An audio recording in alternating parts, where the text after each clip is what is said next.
الحمد للہ رب العالمین۔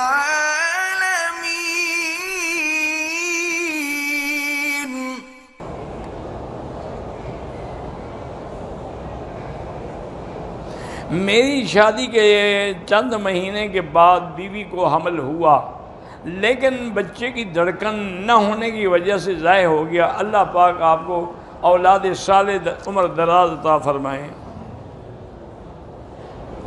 جانور جب رات کو سو جاتے ہیں شکار جائز ہے۔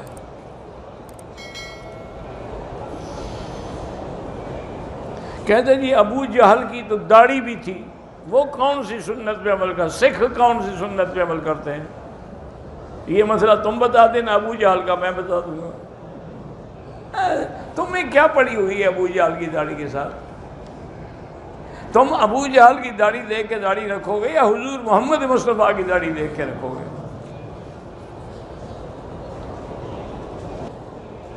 کسی شخص کے دو جنازے ہو سکتے ہیں، ایک مسجد میں پڑھا گیا، کسی نے بعد میں آ کے قبر پہ بھی پڑھ لیا۔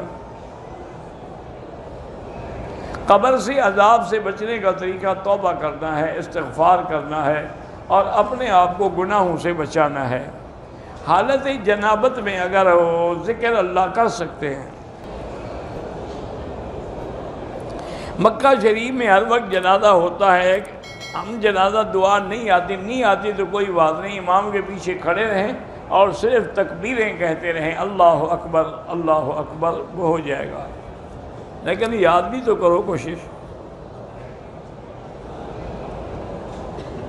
ایک آدمی مکے میں نوکری کرتا ہے، وہ اگر عمرہ کرنا چاہے مدینے سے جا کے کر لے، طائف سے جا کے کر لے، مسجد عائشہ سے کر لے۔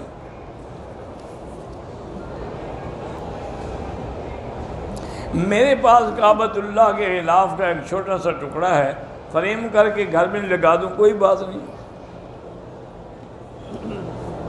اگر سونا گروی پڑی ہوئی ہے، دیکھو بھائی جب اٹھاؤ گے تو زکوٰۃ دو گے، اب تمہارے پاس تو ہے ہی نہیں۔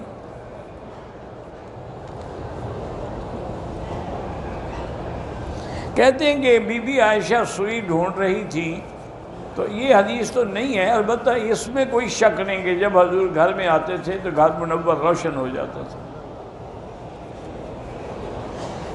اسی لیے تو بی بی عائشہ نے کہا تھا نا کہ لنا شمس وللآفاق شمس، ایک میرا سورج ہے، ایک لوگوں کا سورج ہے۔ شمسی خیر من شمس السمائی، میرا سورج جو ہے وہ لوگوں کے سورج سے بہتر ہے۔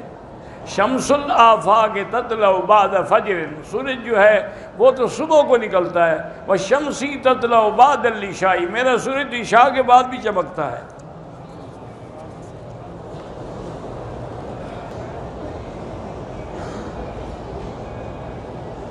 ایک آدمی شادی شدہ ہے، یورپ میں اس نے شادی کرنی تھی تو وہاں کہہ دیا کہ میں نہیں ہوں، تو جھوٹ بولا ہے، جھوٹ کی سزا بھگتے گا۔